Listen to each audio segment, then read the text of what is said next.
नमस्कार, आप देख रहे हैं डीटीवी भारत। मैं हूं अभिषेक मिश्रा।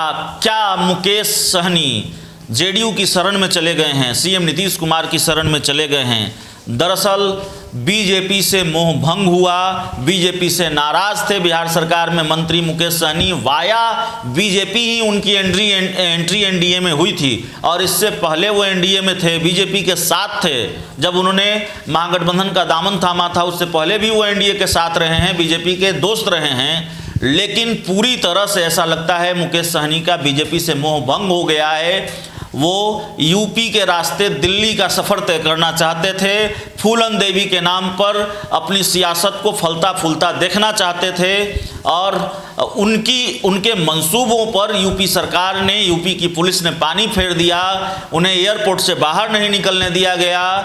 बिहार पहुंचे तो खुलकर अपना दर्द बयां किया, सीएम योगी को खड़ी खोटी सुनाई। यह भी कहा कि एनडीए में उनकी नहीं सुनी जाती, सरकार में नहीं सुनी जाती। ऐसा लगता है यहाँ एनडीए में दो ही पार्टियां हैं, जेडीयू और बीजेपी।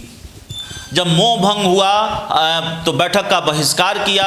एनडीए की बैठक थी मानसून सत्र के दौरान, विधानमंडल के मानसून सत्र के दौरान, और उनकी बैठक के बहिष्कार के फैसले को उनकी ही पार्टी के विधायकों ने गलत ठहराया। तो डैमेज कंट्रोल में जुटे मुकेश सहनी अपने विधायकों से मुलाकात की और उसके बाद खबर आई कि वो अमित शाह से मिलने दिल्ली पहुंचे हैं। लेकिन अमित शाह से उनकी मुलाकात हुई नहीं हुई ये जानकारी हमारे पास तो नहीं है। लेकिन मुकेश सहनी का मोह भंग हो गया है बीजेपी से, इसके संकेत खुद उन्होंने साफ तौर पर दे दिए हैं और वो जेडीयू की शरण में चले गए हैं, नीतीश कुमार की शरण में चले गए हैं। ये अब साफ दिख रहा है। ऐसा क्यों है? ऐसा इसलिए है कि मुकेश सहनी का एक बयान सामने आया है पेगासस मामले को लेकर। उन्होंने कहा है कि पेगासस मामले की जांच होनी चाहिए और जाहिर तौर पर नीतीश कुमार का स्टैंड क्या है, जेडीयू का स्टैंड क्या है इस मामले को लेकर वो भी आप जानते हैं। जेडीयू और खुद सीएम नीतीश कुमार ये कह चुके हैं कि न सिर्फ इस मामले की जांच होनी चाहिए बल्कि संसद में इस पर बहस होनी चाहिए।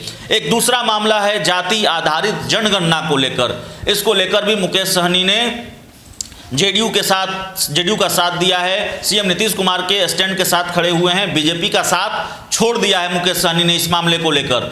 मुकेश सहनी ने यह कहा है कि जब हम जानवरों की गिनती करते हैं तो जाति आधारित जनगणना क्यों नहीं होनी चाहिए।